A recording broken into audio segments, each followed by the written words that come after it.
Hello and welcome to Scribes and Songsters. I'm Veronique Mandel.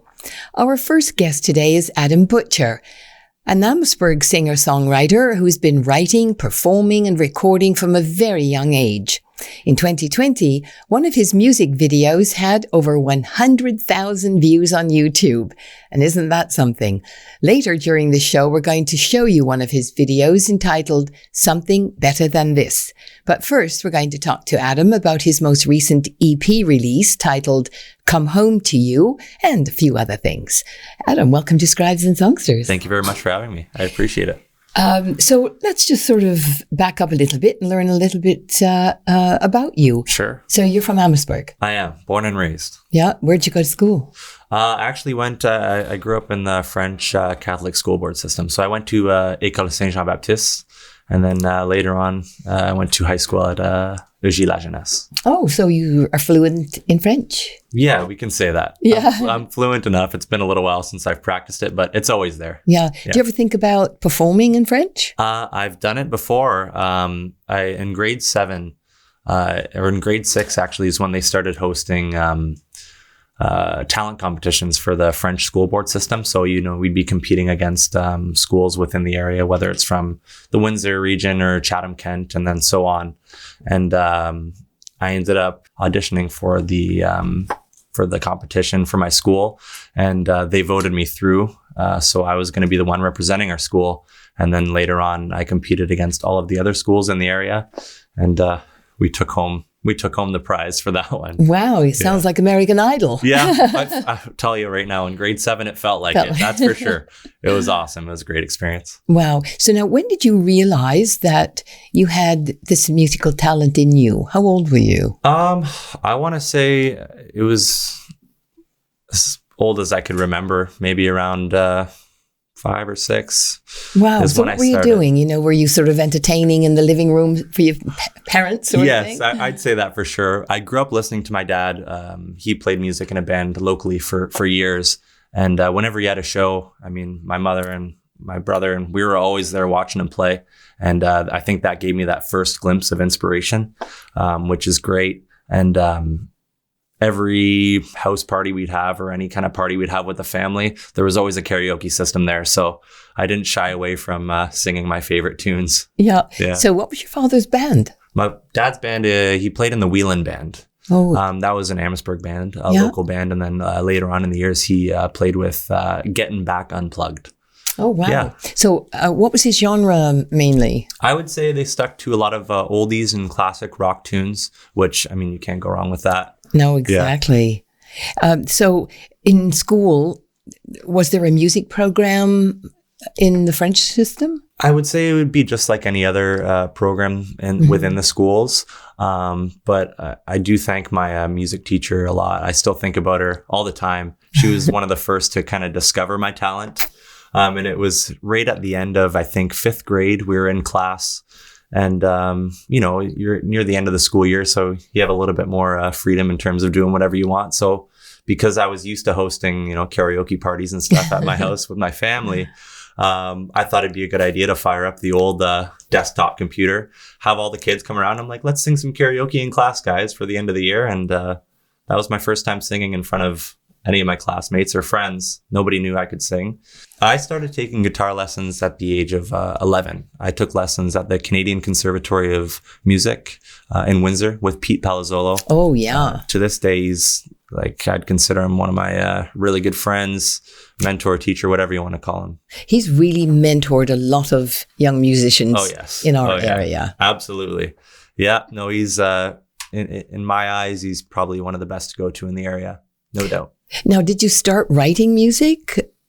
I don't think I started writing music until maybe 2018 is when I started to get a little bit more into it. And I think that came along with Pete's mentorship and, giving me that advice that I could probably take it to the next step. He knew that I could play guitar and I had a decent voice. And he's like, if you want to make a career out of this, it's time to start writing your own original music. And I said, well, let's give it a go. Let's do it. What, up until then, whose music did you sort of more often want to sing? I'd say around that time is when I really started diving into country music.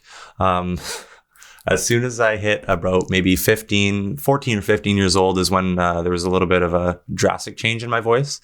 And I could no longer hit like, Journey or singing like Queen songs. And I'm like, yeah, this is great. I got a high voice. I can do whatever I want with this. And then next thing you know, nature took over. Like, yeah, that's exactly what happened. And I'm like, you know what? I really like the writing in country music, especially old school country where, they tell a story and there's something there's something to feel about it. Right. And I figured, you know what, this suits my voice for what I'm kind of leaning towards now. And country was the way to go. Do you have favorite country singers? I would say in terms of country artists alone, I'm a fan of a ton of different artists and a ton of different genres. I like to pick a little bit of everything from each artist kind of thing. That's kind of what shapes up what I like. But in terms of country, I really, really like Brad Paisley. I think he's a great guitar player. I mean, I'm always fascinated by really good guitar players because I wouldn't consider myself an amazing one. But I mean, it doesn't you keep appreciate me from, good. I appreciate good music. Yeah. That's right. Or good guitar playing. What about someone like Johnny Cash and that genre, that era? Well, I've got a great story about Johnny Cash. Walk the Line is my favorite movie of all time, by the way. I don't know if you've ever watched it. I did. Yeah, that's an incredible movie. It's my favorite. They didn't whitewash it. Nope, not at all. Yeah. It was great. So after I watched that for the first time, which had to have been when it was coming out, so I was maybe 7 or 8 years old, I dressed up as Johnny Cash for Halloween, and I was going to, the doorsteps, and I wasn't even asking for trick-or-treating at that point. I was just going there and I was like pretending to play the guitar and I was just singing. Before we get to your EP, and I want to play your music, and as you know, time goes so quickly around here. I mentioned 100,000 views on YouTube. What was it like to see those numbers go up? It was shocking because in this industry, I would say marketing becomes a huge factor. And at least nowadays for mainstream artists, if you want to get a lot of views or you want to have a lot of success, either you're going to need a really good break or you're going to have to pay for it in a sense. You know what I mean? Yeah. Which, I mean, that's the way it goes. I have nothing bad to say about that. That's the way it goes kind of thing. It is. But with that song, I was actually reached out to by a YouTube channel from Greece, based out of Greece, and they showed blues music on their channel, and I had a really cool blues song on my first EP, and they asked if they could share that, and I was looking at their channel a little bit. I was a little bit skeptical at first. I'm like, oh well, what kind of rights do you have with my music, and kind of thing. But at the end of the day, I'm like, who cares? I mean, who cares? Yeah. Probably not going to blow up or anything like that. And I looked, they had about 250,000 subscribers onto their channel. And I said, oh yeah, go ahead and share it. I bet you did. Yeah. And I'd say within the first 6 hours of them sharing it, it was up to about 60, 70,000 views. And I was like, oh, this is awesome. That's great. Yeah. Now, Come Home to You is your newest EP. How's it doing? It's going great. I mean, a lot of good response from it, especially from my hometown supporters and anyone in the area.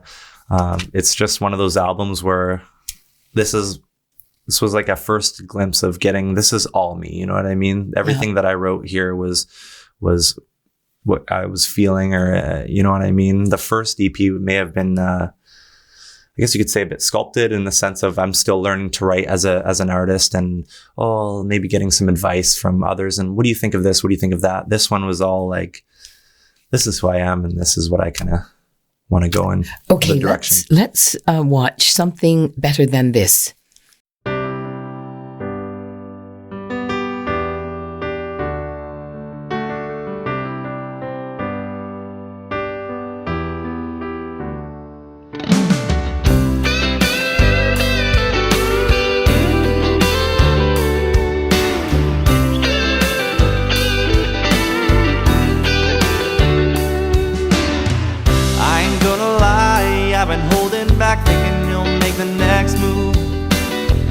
All the other guys, they're talking smack, thinking that I'm some kind of fool, but not telling you how I really feel while you're pulling me in like a fishing reel. And you got me feeling some type of way lately. When you hold on to my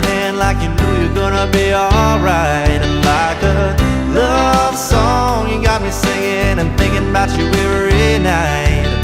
Look, I don't know if it makes sense. All I'm asking is for a chance to see if we got something better than this. Got something better than this.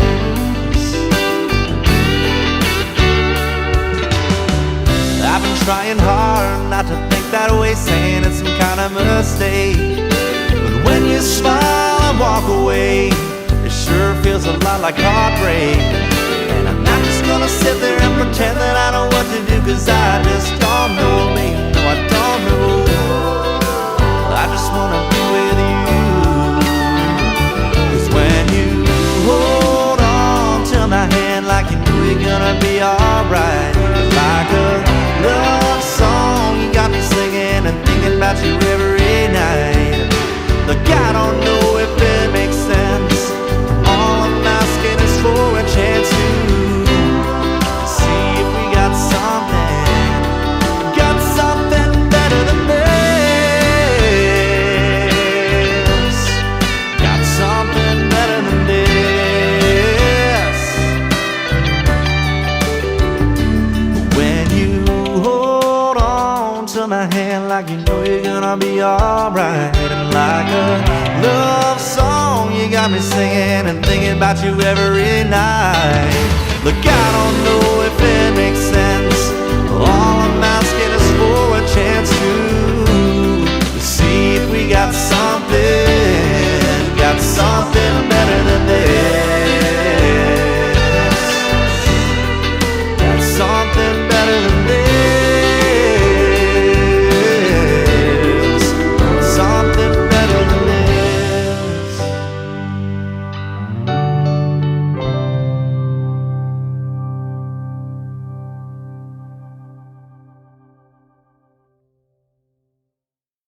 So now, do you play many concerts in the area? Yeah. Oh, yeah. I'm staying busy every weekend.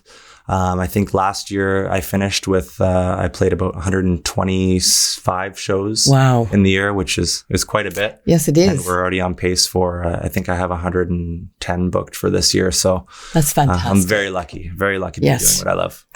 So where can people get your music?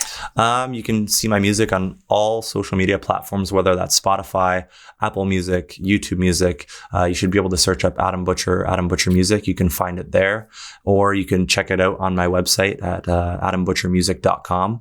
And if you have any questions, there's a submission form and stuff that you could fill out. If you want to get to know me, I love meeting new people too. So Thank you so much. And I wish you all the best. thank you very much for having me. I appreciate it. My pleasure.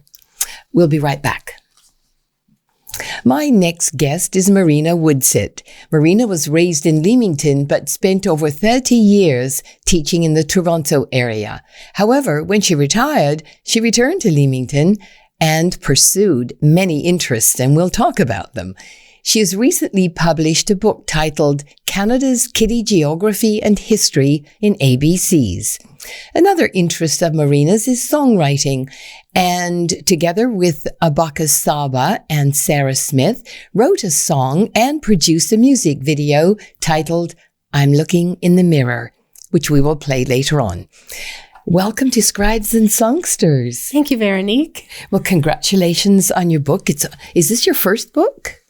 It's my first published book, Yeah? yes, but not the first story I've ever written. Oh, great. Well, we'll talk a little bit about that, but tell me a bit about yourself. Now, I said that you were away for 30 years. So sort of how did you end up going to Toronto? Well, I was born and raised here in Leamington on a farm. And after university, everybody I knew either was from Toronto or Toronto bound due to jobs. So I went along and I planned to stay maybe 2 years and I stayed for 30. Funny how that Too happens. many. But, after a while you get established. Once I got hired and had job security and bought my townhouse, it's kind of hard to just up and leave. Every time I had that urge to come back home, the boards down here weren't hiring. So anyway, after I retired a few years ago, and my mother and father at that point were ready for a retirement home and wanted me to buy their house here. Not the one I grew up in, but the one they downsized to. I said, when you're ready, I'll put my townhouse up for sale, which I did. Yeah. What did you teach? I taught everything, mostly elementary school grades, kindergarten through about 6. I did a lot of substitute teaching. I did a little stint in the high school, and then special ed and ESL, sort of a whole gamut of subjects. Yeah. Now, I read that you have animals.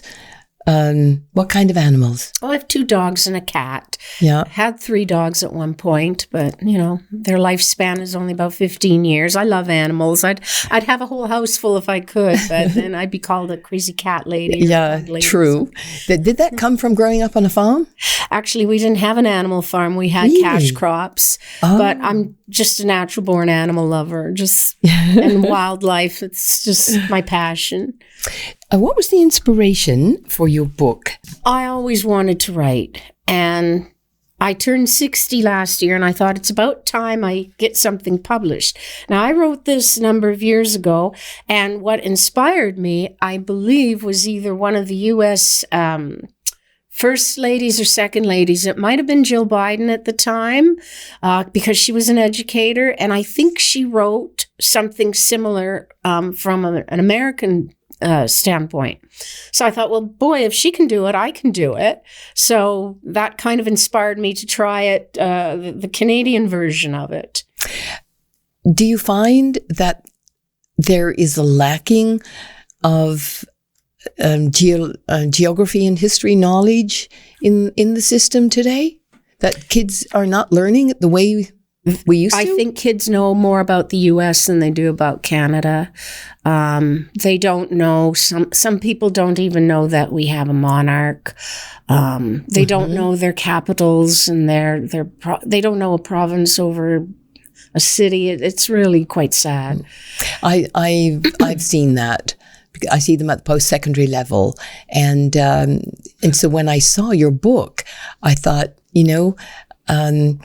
based on sort of what I've seen and how lacking their knowledge is, this is not a bad idea. Can I tell you a little story? Absolutely. Oh, when I graduated university, I went on my first European tour, and I think we were somewhere in the Latin Quarter in Paris, and everybody on our tour group that came from the Commonwealth stood up and sang "God Save the Queen."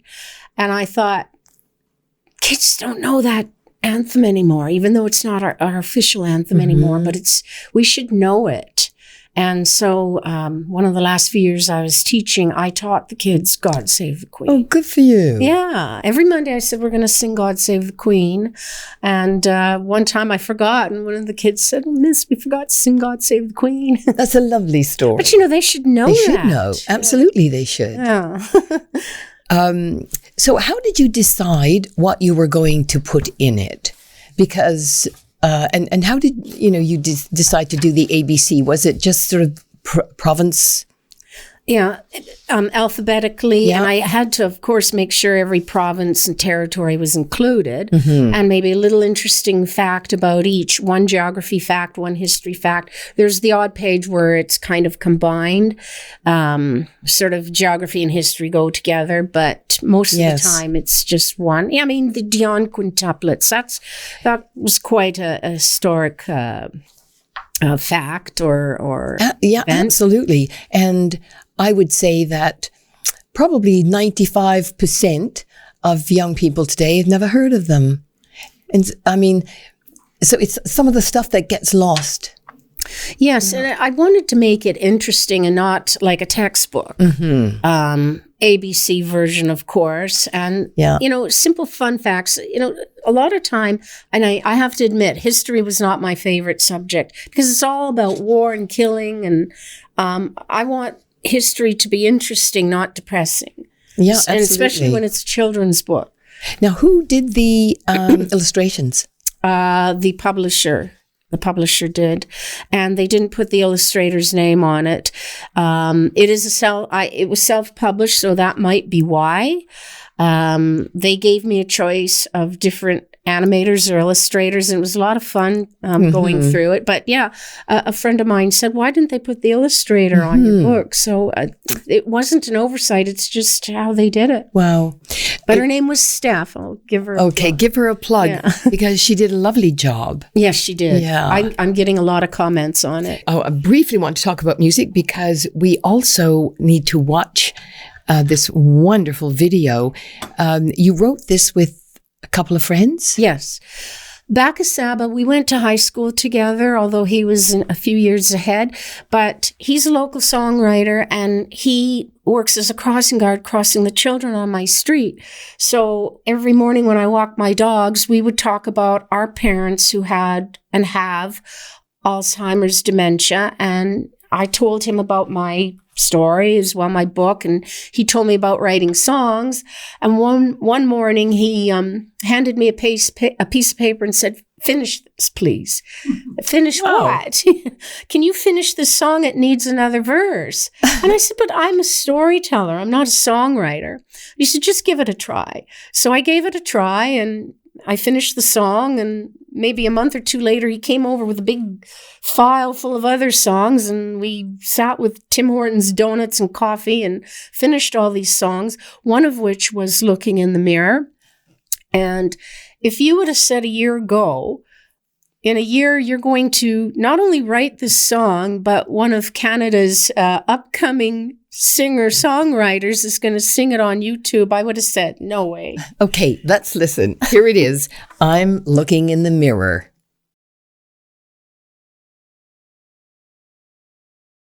Looking in the mirror, that's not me who I see. I love you.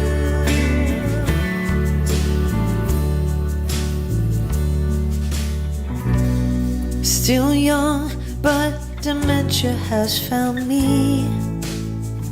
The world I live in, I no longer see. Lost and lonely and living here in fear. My family is always near. Oh, yeah. I'm looking in the mirror. That's not me who I see.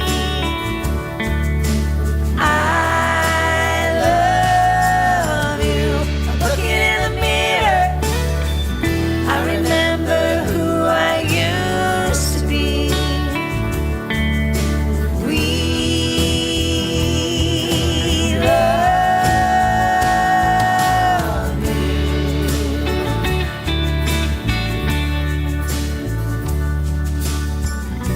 Still singing melodies I once sung, still remembering when I was young, tormented by time that's slipping by. My family sings along and cries. Oh, I'm looking in the mirror. That's not me who I see. I love you. I'm looking in the mirror. I remember who I used to be. We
That was I'm Looking in the Mirror.